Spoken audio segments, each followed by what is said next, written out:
Hello friends, welcome back to this channel जिसका नाम है Ligade Patil Academy for IIT JEE और नीट। मैं हूं संदीप गुप्ता और आज बेसिक मैथमेटिक्स फॉर फिजिक्स के थर्ड लेक्चर में हम कुछ इंपॉर्टेंट ट्रिगोनोमेट्रिक फॉर्मूलाज के बारे में पढ़ेंगे जिसको हम फिजिक्स में हर समय बहुत कॉमन तरीके से यूज करते हैं। ठीक है, इसमें कुछ फार्मूला आपको पहले से पता होंगे, कुछ मैं आपको नए फार्मूला जी बताऊंगा। तो अब वीडियो को आप स्टार्टिंग से एंड तक देखिए और नोट्स बनाइए। इसके बाद हम लोग सीखेंगे कि कैसे इन फार्मूलाज को फिजिक्स में हम यूज कर सकते हैं। ठीक है, तो स्टूडेंट्स अगर अभी तक आपने चैनल सब्सक्राइब नहीं किया है तो सब्सक्राइब कीजिए। ये लिगाड़े पाटिल एकेडमी जो कि एक one of the best institute है, कोचिंग इंस्टीट्यूट है फॉर इंजीनियरिंग एंड मेडिकल, उसकी तरफ से इनिशिएटिव है कि लॉकडाउन के टाइम में भी आपका सिलेबस जो है वो चलना चाहिए और आपको सिलेबस को लेके कोई स्ट्रेस आगे नहीं हो, इसलिए हमने ये फिजिक्स का सिलेबस अभी स्टार्ट किया है। ठीक है, पहले मैं आपको अभी बेसिक मैथमेटिक्स पढ़ा रहा हूं, ये पढ़ना बहुत ही जरूरी है, नहीं तो इसके बाद अगर इसको छोड़ के आप फिजिक्स पढ़ेंगे तो आपको फिजिक्स बहुत टफ लगने वाला है। ठीक है, तो आज के इस लेक्चर में हम क्या करेंगे, हम बेसिक ट्रिग्नोमेट्रिक फार्मूलाज को समझेंगे और उसके कुछ यूज देखेंगे, फिजिक्स में क्या यूज हम करते हैं। ओके, तो स्टूडेंट्स ये दो रूल हैं जो आपको फ्रीक्वेंटली फिजिक्स में आप यूज करेंगे। एक को हम साइन रूल कहते हैं, एक को कोसाइन रूल कहते हैं। ठीक है, साइन रूल से इसमें आपको एक आगे जब वेक्टर पढ़ेंगे हम लोग तो एक थ्योरम जो है वो इसी पे बेस्ड है, उसको लाइब्निट्ज थ्योरम कहते हैं। पहले ये दोनों रूल हैं क्या और कहाँ यूज करते हैं ये आपको एक बार मैं समझाता हूँ। लास्ट क्लास में मैंने आपको ट्रिग्नोमेट्रिक रेशियो के बारे में बताया था, साइन कॉस टेन सब कैसे आप निकालते हैं, लेकिन वो एक राइट एंगल ट्रायंगल के लिए था। मान लो अगर कोई भी राइट एंगल ट्रायंगल नहीं, कोई भी एक कॉमन ट्रायंगल है ना, जैसे कि मान लीजिए कि आपके पास एक ट्रायंगल है A B C, this triangle is A, this is B and this is C. ठीक है, इस साइड को मैं यहाँ पे ए लिखता हूं, इस साइड को बी लिखता हूं और इस साइड को सी लिखता हूं। ठीक है, मतलब ए बी का लेंथ ए है, बी सी का लेंथ बी है और ए सी का लेंथ सी है। ये एंगल मान लीजिए इसको मैंने लिखा एंगल एल्फा।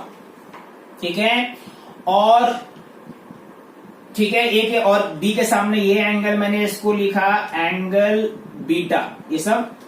ठीक है, और सी के सामने इस एंगल को मैंने लिखा एंगल गामा। ठीक है, ये सब एंगल लिखने के तरीके।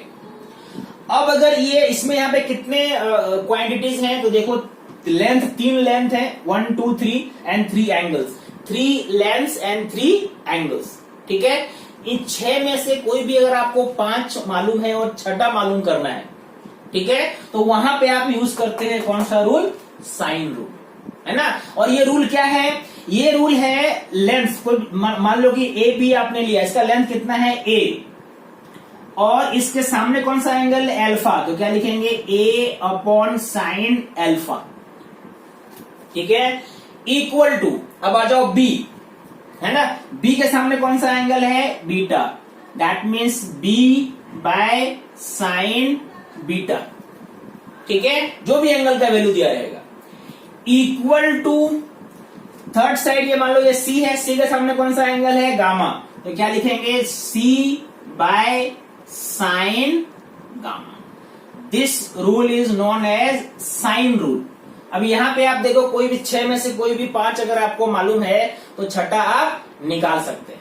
ठीक है, मैं एग्जांपल लेता हूं, देखो मान लो कि एक ट्रायंगल है, एक एग्जांपल करते हैं इस पे। Let suppose this is a triangle और मान लो this angle is 30 degree, this angle is also 30 degree और 13 लेते हैं इसको। ठीक है, 30 लेने के लिए मैं डायग्राम को फिर से बनाता हूं, देखो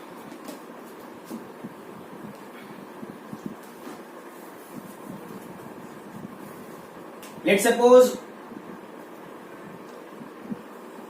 ऐसा एक ट्रायंगल है, ये एंगल 30, ये एंगल भी 30, तो ये एंगल कितना हो गया 120, because sum of 3 sides should be 180. 30 30 60 and plus 120 is 180.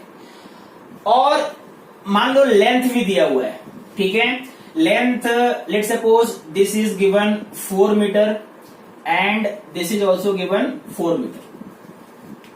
आपको बताना है ये लेंथ कितना होगा, बताओ what will be the length of this side, ठीक है। फिर से आप यहाँ पे इसको यूज करके बहुत आराम से निकाल सकते हैं। कैसे यूज करेंगे देखो, ठीक है। a बाय साइन अल्फा है ना, आप अपने आप से किसी को भी मान सकते हो। मान लो आपने इसको a जूम किया, ठीक है। आपको ध्यान ये रखना है कि side divided by sine of opposite angle. मतलब अगर यहाँ पे आपने 4 लिया तो क्या हो जाएगा, 4 बाय साइन क्या लोगे, 4 के सामने कौन सा एंगल है 30, तो क्या लिखेंगे साइन 30, ठीक है। 4 बाय साइन 30। अब जो निकालना है वो देखो x निकालना है आपको। अब x ले लो, is equal to x by कितना एंगल है 120, मतलब यहां पे क्या लिखेंगे साइन 120। यानी अब ये वैल्यू मैंने आपको लास्ट क्लास में बताया था। अगर आपने लास्ट 2 लेक्चर नहीं देखा है तो डिस्क्रिप्शन में मैं दोनों के लिंक भेज दूंगा, आप वो 2 लेक्चर जरूर देखिए, तब आपको आगे अच्छे से समझ में आएगा, ठीक है। साइन 30 कितना होता है 1/2, दैट मीन्स 4 बाय ये क्या हो गया 1/2 इक्वल टू x, ठीक है। साइन 120 कितना होता है, साइन 120 होता है √3/2, 2 को ऊपर ले जाओ, that means 8 is equal to 2x by √3, that means x will be 8√3/2 and your answer is 4√3। मतलब इसका आंसर कितना आना चाहिए 4√3 मीटर, जो आपने साइन रूल को यूज करके निकाला, ठीक है। ये कोसाइन अभी हमने नहीं पढ़ा है, साइन रूल का ही मैंने आपको एक एग्जांपल बताया। ये इसका कॉन्सेप्ट है। ये कॉन्सेप्ट क्या है, 3 साइड और 3 एंगल्स, ये जो 6 क्वांटिटी है इनके बीच का ये रिश्ता है। इसमें से कोई भी अगर मिसिंग है तो आप ऐसे निकाल सकते हैं जो एग्जांपल से हमने समझा, ठीक है। ध्यान क्या देना है, जो साइड लेंगे उसके सामने वाला एंगल, ये साइड तो ये एंगल, अगर मैंने ये साइड लिया होता तो फिर ये एंगल आता, ठीक है। This is called sine rule, है ना। इसको आप इस पर एक बेस्ड फिजिक्स में एक थ्योरम ही मिलेगा आपको 2nd चैप्टर में, है ना। तो इसका एक अच्छा कॉन्सेप्ट आपको होना चाहिए, है ना। दूसरा मैंने बताया कोसाइन रूल, है ना, उसमें कॉस का यूज करेंगे। आप इसको नोट करो, फिर मैं वो बताता हूं। देखो अब हम लोग चलते हैं कोसाइन रूल पे। कोसाइन रूल क्या है वो समझते हैं। इसमें मान लो कोई एक ट्रायंगल है, वैसा एक ट्रायंगल लेते हैं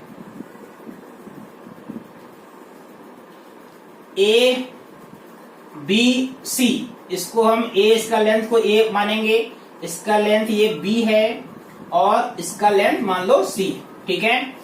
this angle I take alpha, this angle I take beta and this angle I take gamma. इसमें क्या है, इसमें है कि अगर आपको C का वैल्यू निकालना है ना, that means C square is equal to A square plus B square minus 2AB, A square plus B square minus 2AB cos gamma. This is called as cosine rule. मतलब A square B square और ये gamma A और B के बीच का angle है। तो अगर आपको किसी में ये साइड निकालना है, मान लो ये C फाइंड करना है, 2 साइड मालूम है और दोनों के बीच का एंगल मालूम है, तो आप 3rd साइड आराम से निकाल सकते हो।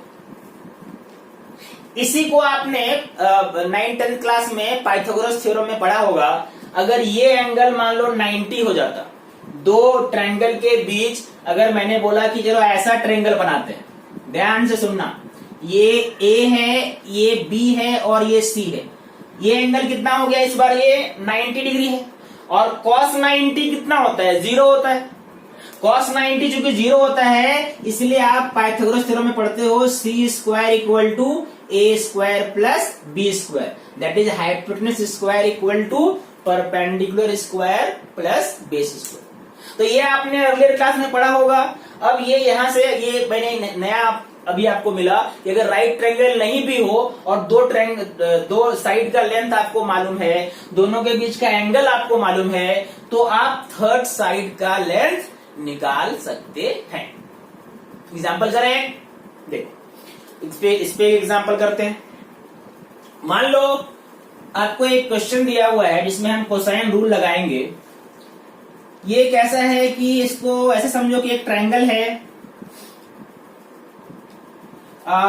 this side is 4 meter and this side is 6 meter, ठीक है, और इसके बीच का ये एंगल मान लो 60 डिग्री, ठीक है। आपको बोला जाएगा इस साइड का लेंथ बताओ कितना है, ठीक है। तो यहां पे हम कोसाइन रूल यूज करेंगे। दो साइड मालूम है, दोनों के बीच का एंगल मालूम है, दैट मीन्स हम क्या लिखेंगे, X square is equal to 4 square plus 6 square minus 2 into 4 into 6 into cos 60। ये कितना हो जाएगा 16, ये कितना हो गया 36 माइनस 2 इंटू 4 इंटू 6, कॉस 60 कितना होता है 1/2, आपने यहां पे लिखा 1/2 to cancel, that means 16 plus 36, ये कितना हो गया 52 माइनस 24, कितना आंसर आया 28 क्या, हाँ 28। ये किसका वैल्यू आ रहा है एक्स स्क्वायर का, तो एक्स का वैल्यू कितना आ जाएगा √28 मीटर, है ना। अंडर रूट यानी इसका आंसर कितना हो गया √28। इसको 4 इंटू 7 आप लिख सकते हो, यहां से 2 बाहर आ जाएगा, 2√7 metre, this is the length of this side. तो कोई भी दो ट्रायंगल के दो साइड और दोनों के बीच का एंगल मालूम हो तो आप थर्ड साइड का लेंथ निकाल सकते हैं यूजिंग कोसाइन रूल। ये साइन रूल और कोसाइन रूल ये दोनों आपका प्रैक्टिस अच्छे से होना चाहिए, इसका हम बहुत यूज करने वाले हैं फिजिक्स में, ठीक है। अब चलो कुछ और फॉर्मूलाज के बारे में समझते हैं और उसके एप्लीकेशन को डिस्कस करते हैं। तो हम कुछ और फॉर्मूलाज के बारे में देखो जानते हैं। कुछ फॉर्मूला आपने पहले पढ़ा भी है, जैसे मान लो आपने sine square theta plus cos square theta equal to 1, ये आपको मालूम है, ठीक है। इससे आप sine square theta equal to लिखते हैं 1 minus cos square theta, that means आप साइन थीटा इक्वल टू क्या लिख सकते हैं √1 माइनस कॉस स्क्वायर थीटा। मतलब अगर आपको साइन थीटा मालूम है तो आप कॉस थीटा निकालने के लिए ऐसा यूज कर सकते हैं, या कॉस मालूम है तो साइन निकालने के लिए इसका यूज कर सकते हैं, ठीक है। ओके, आपने इस फॉर्मूला को भी पढ़ा है, tan square theta plus 1 equal to sec square theta, ठीक है। दैट मीन्स या इसको आपने ऐसे ही पढ़ा होगा, sec square theta minus tan square theta equal to 1। नए फॉर्मूला देखो यहां से आएंगे। मान लो साइन a प्लस बी है, जहां पे a अलग एंगल है, b अलग एंगल है, यहां पे दो एंगल है, ठीक है। और इस फॉर्म में a अलग एंगल है, b अलग एंगल है, और साइन a प्लस बी आपको निकालना है। इसके डेरिवेशन में, मैथमेटिक्स में डेरिवेशन है, बट हमें डेरिवेशन नहीं पढ़ना है। हम कैसे इसको फिजिक्स में यूज कर सकते हैं, कैसे अप्लाई कर सकते हैं, हमको बस उतना ही समझना है, ठीक है। तो sine a plus B equal to formula क्या है, sine a cos b cos a sine b। मैं आपको एग्जांपल से समझाऊंगा इसको कैसे अप्लाई करते हैं। मान लो कि आपको निकालना है साइन 75 डिग्री, टेबल में 75 तो नहीं है क्या। 75 को हम कैसे लिख सकते हैं, 75 को हम a प्लस बी के टर्म में लिख सकते हैं। यानी हम इसको क्या लिख सकते हैं, इसको हम लिख सकते हैं 45 प्लस 30, 45 डिग्री प्लस 30 डिग्री। तो 75 निकालने के लिए आपने इसको तोड़ दिया sin 45 प्लस 30। तो इस वाले फॉर्मूला में देखो a की जगह क्या है 45 और b की जगह क्या है 30, यानी आंसर इसके हिसाब से क्या होना चाहिए, इसके हिसाब से होना चाहिए sin a cos b plus cos a sin b। मतलब a की जगह में क्या लेंगे 45, तो sin 45 इंटू cos 30 प्लस, ठीक है, एक बार sin a cos b, इस बार उल्टा cos a sin b। मतलब अब हम क्या लेंगे cos 45 into sin 30। This will be the value of sin 75। अब इस 45 30 का वैल्यू हमें मालूम है टेबल से। sin 45 कितना होता है 1/√2, cos 30 कितना होता है √3/2 प्लस cos 45 फिर से 1/√2 ही होगा और sin 30 1/2। ये वैल्यू आपको टेबल से याद होना चाहिए, यानी इसका वैल्यू 2√2 दोनों में नीचे आ गया, नीचे क्या आया 2√2, तो ऊपर क्या बच गया इधर √3 इधर 1। This is value of sin 75, ठीक है, sin 75 का ये वैल्यू। समझ में आई बात। अब sin 75 का वैल्यू आपको मिल गया, कैसे आपने निकाला, आपने निकाला sin a प्लस b के फॉर्मूला को यूज करके। ओके, क्लियर है।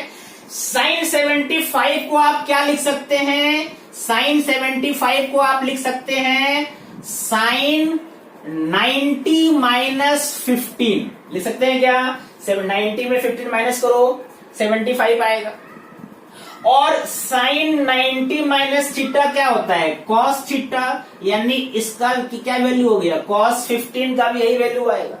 जो sin 75 का वैल्यू आया वही वैल्यू किसका होगा cos 15 का भी होगा। देखो एक से दूसरा जो है वो कनेक्टेड है, एक अगर आपने निकाला तो एक और वैल्यू पता चल गया।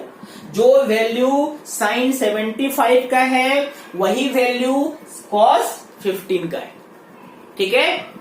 ओके, अब नेक्स्ट फॉर्मूला में आते हैं, एग्जाम्पल को नोट करो। नेक्स्ट फॉर्मूला में देखो आते हैं। इस बार अगर मान लो आपने यही माइनस किया होता sin a माइनस b, तो बस ये प्लस की जगह माइनस हो जाएगा, ठीक है। मतलब sin a minus b equal to sin a cos b minus cos a sin b। अगर मान लो इसका एक एप्लीकेशन देखो, मान लो आपको निकालना है sin 15 डिग्री, तो sin 15 क्या होगा, sin 15 को आप क्या लिख सकते हो, इसको लिख सकते हो sin 45 माइनस 30। 15 डिग्री को क्या लिख सकते हैं 45 डिग्री माइनस 30 डिग्री। तो a की जगह में फिर से 45 है, b की जगह में 30 है, तो ये वाला लगा formula sin a cos b, मतलब sin 45 cos 30 minus cos 45 sin 30। sin 45 मालूम है आपको कितना 1/√2, cos 30 कितना √3/2, cos 45 1/√2 और sin 30 1/2, यानी वैल्यू कितना आया √3 माइनस 1/2√2। ये किसका वैल्यू है, ये sin 15 डिग्री का वैल्यू आ गया। और sin 15 को हम क्या लिख सकते हैं, sin 15 को हम लिख सकते हैं sin 90 माइनस 75।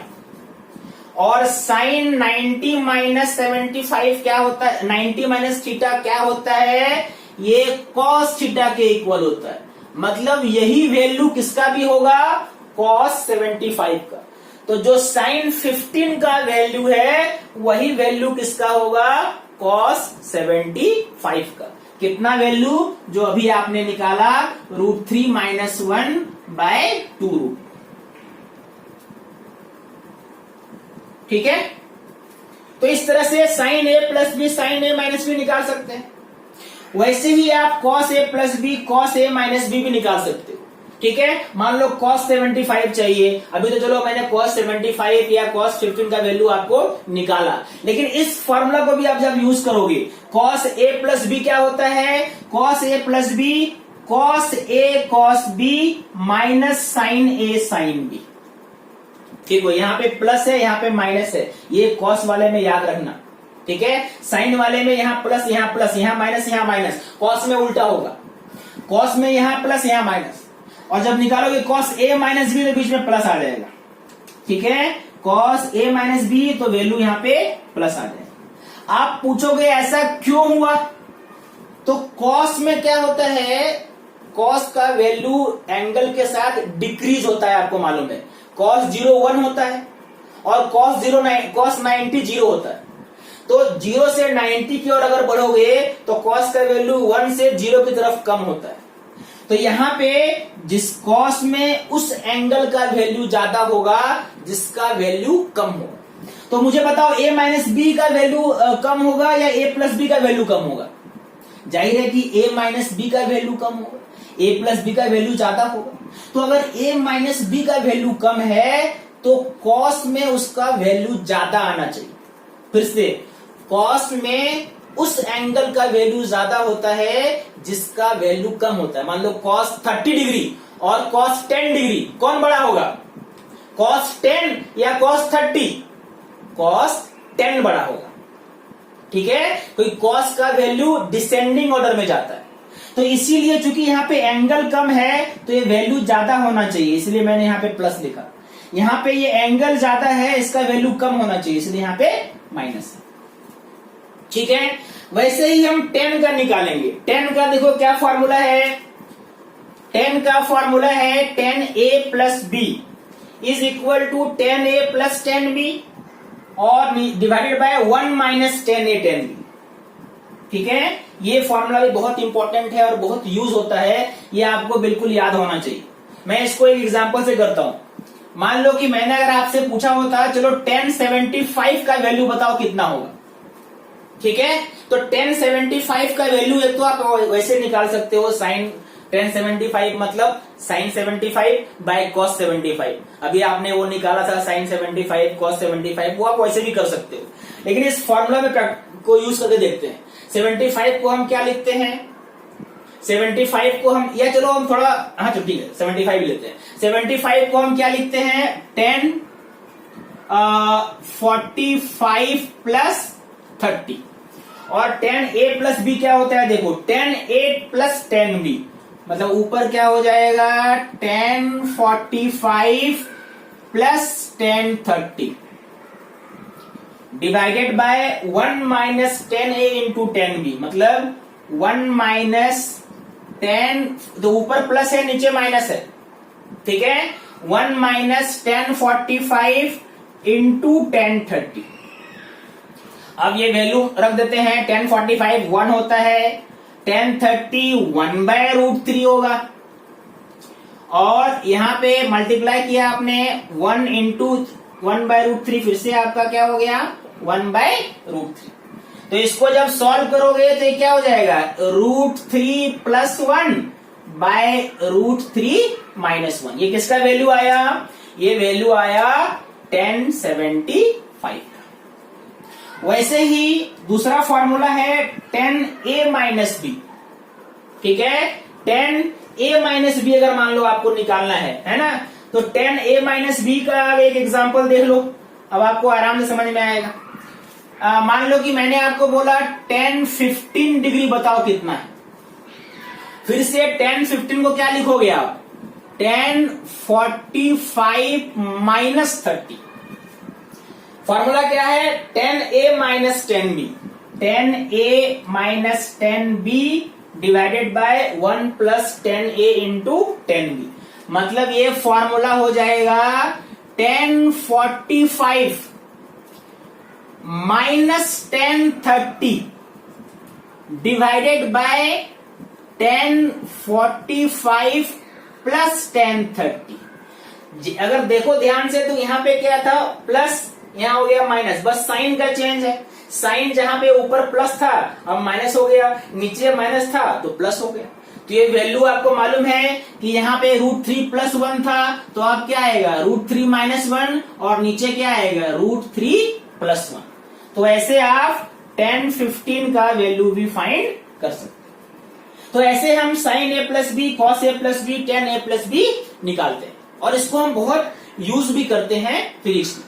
ठीक है, अब चलो इसी को थोड़ा और इलिब्रेट करते हैं दूसरे तरीके से। ओके, अब मान लो चलो अभी आपने क्या पढ़ा था, आपने पढ़ा था sin a प्लस बी क्या होता है, sin a cos b plus cos a sin b। ठीक है, मान लो कि यहाँ पे ये दोनों इक्वल एंगल है, a और b आपस में इक्वल है, और इन दोनों अगर चूंकि दोनों इक्वल है तो हम दोनों को क्या लिखेंगे, दोनों को a ही लिखेंगे, क्योंकि a और b दोनों का वैल्यू इक्वल है। तो ये फॉर्मूला क्या हो जाएगा, देखो ये फॉर्मूला हो जाएगा sin a प्लस a। ठीक है, और इधर क्या हो जाएगा, इधर हो जाएगा sin a cos a, और ये क्या हो गया cos a sin a। तो ध्यान से देखो, तो ये sin a cos a sin a cos a, यानी ये कितना आ जाएगा इसका वैल्यू, इसका वैल्यू हो गया 2 sin a cos a।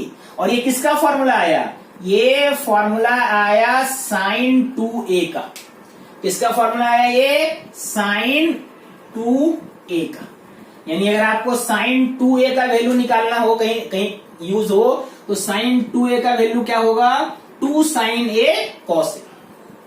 ठीक है, ये इसी से आया, इसमें कुछ नया नहीं है। अगर मान लो कि मैंने 2a को लिखा x, 2a की जगह में क्या लिखा मैंने x, तो ये फॉर्मूला कैसा हो जाएगा, ये हो जाएगा sin x equal to 2 sin a की जगह में क्या लिखोगे, अगर 2a की जगह में x लिखा है तो a क्या हो जाएगा, 2 को उधर ले जाएंगे x/2, मतलब 2 sin x/2 cos x/2।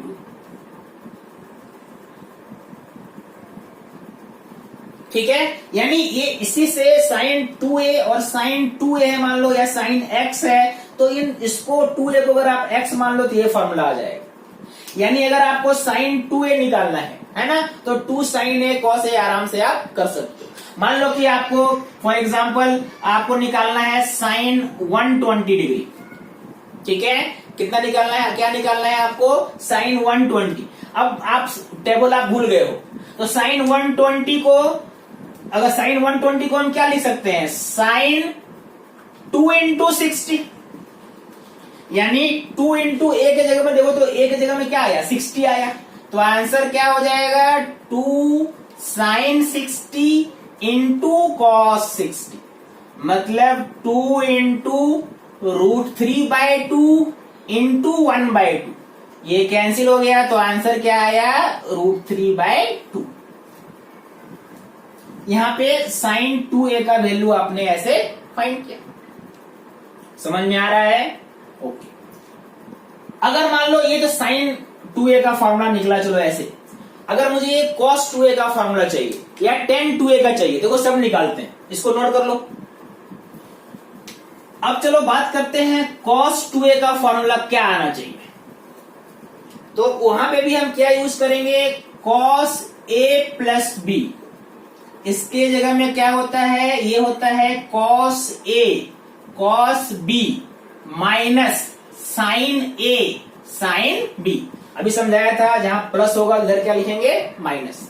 अब मान लो फिर से a और b आपस में इक्वल है, तो इसको हम क्या लिख सकते हैं, इसको लिख सकते हैं cos a प्लस a, अगर एंगल इक्वल है तो, is equal to cos a into cos a minus sin a into sin a, यानी ये क्या हो जाएगा, ये हो गया cos square a minus sin square. ये किसका फॉर्मूला आया, ये फॉर्मूला आया cos 2a का। इसको आप और भी तरह से लिख सकते हो, sin स्क्वायर a को क्या लिख सकते हो आप, cos स्क्वायर a, इसको क्या लिख सकते हो 1 माइनस sin स्क्वायर a को क्या ऐसा लिख सकते हो क्या, cos स्क्वायर a। कैसे क्यों ऐसा लिख सकते हैं, क्योंकि आपको मालूम है sign square theta plus cos square theta 1 होता है। तो कॉस साइन स्क्वायर की जगह हम क्या लिख सकते हैं, 1 माइनस कॉस स्क्वायर ए। अब इसको एक्सपेंड कर दो तो ये क्या हो जाएगा, कॉस स्क्वायर ए माइनस 1 और माइनस माइनस से क्या हो गया, प्लस हो गया। यानी कॉस 2a का क्या फॉर्मूला आया, इसका फॉर्मूला आया 2 कॉस स्क्वायर ए, 2 कॉस स्क्वायर ए माइनस 1। देखो सब फॉर्मूला इंपॉर्टेंट है और सब एक दूसरे से जुड़ा हुआ है। अगर आप 1 को इधर लेके आ जाओ, माइनस में इधर क्या हो जाएगा, प्लस हो जाएगा। तो क्या लिखोगे, 1 plus cos 2a is equal to 2 cos square A. यानी अगर 2 को हम इधर लाएंगे तो 1 plus cos 2a divided by 2 का under root equal to cos A आ जाएगा। ये फॉर्मूला किसका है, कॉस ए का। जब आपको 2a मालूम है लेकिन a नहीं मालूम है तो आप ये फॉर्मूला यूज कर सकते हो। जैसे फॉर एग्जांपल मान लो कि आपको निकालना है कॉस 15 डिग्री, तो 15 आपको नहीं मालूम है लेकिन 30 मालूम है, मतलब 2 इंटू ए मालूम है। तो कॉस 15 का फॉर्मूला क्या हो जाएगा, 1 प्लस कॉस 2a, मतलब 2 इंटू 15 कितना हो गया, 30। तो 1 प्लस कॉस 30 बाय 2 का अंडर रूट, यही वैल्यू आएगा कॉस 15 का। आप उसको फाइंड कर सकते हो। समझ में आई बात, ओके। अब मान लो कि ये चलो साइन 2a हो गया, कॉस 2a हो गया। अगर आपको tan 2a चाहिए, ठीक है, tan 2a को वो भी निकाल लेते हैं। देखो नोट कर लो इसको, ओके। मान लो tan 2a फाइंड करते हैं। देखो tan 2a में फिर से वही tan a प्लस b का फॉर्मूला यूज करेंगे। तो tan a प्लस b का क्या फॉर्मूला मैंने बताया, tan a plus tan b divided by 1 minus tan a into tan b। अब इसी में अगर a और b आपस में इक्वल हो, a और b आपस में इक्वल हो तो ये फॉर्मूला क्या बन जाएगा, tan a प्लस a, और इधर क्या हो जाएगा, tan a plus tan a divided by 1 minus tan a into tan a। यानी ये फॉर्मूला एक्चुअल में कितना हो गया, ये क्या निकला इधर, ये निकला tan 2a का फॉर्मूला, और ये कितना हो गया 2 tan a plus tan a add किया 2 tan a हो गया, और नीचे यहां पे मल्टीप्लाई करोगे तो tan स्क्वायर a हो जाएगा, tan square. This is the formula for tan 2a। ठीक है, तो आप ये जो साइन का फॉर्मूला, कॉस का, tan का फॉर्मूला मैंने आपको बताया, आप इसको यूज करके मुझे कुछ वैल्यू निकाल के दिखाओ। मुझे बताओ कि tan 75 कितना आएगा, आप मुझे बताओ tan 15 कितना आएगा। ठीक है, कॉस मान लो कि मैंने आपको बोला कॉस 150 कितना आएगा, इसको 90 प्लस 60 करके देखो, है ना। और अगर मान लो मैंने आपको बोला कॉसेक 75 कितना आएगा, ये वैल्यू आप फाइंड करके एक बार कोशिश करो, है ना। अगर आपका कोई डाउट होता है तो मुझे कमेंट बॉक्स में पूछो। जितने भी आज मैंने फॉर्मूला बताए, ये सब फॉर्मूला नेक्स्ट लेक्चर के पहले आपको याद होना चाहिए। जैसा मुझे याद है वैसा बिल्कुल आपको याद होना चाहिए। ठीक है, चलो okay, thank you very much.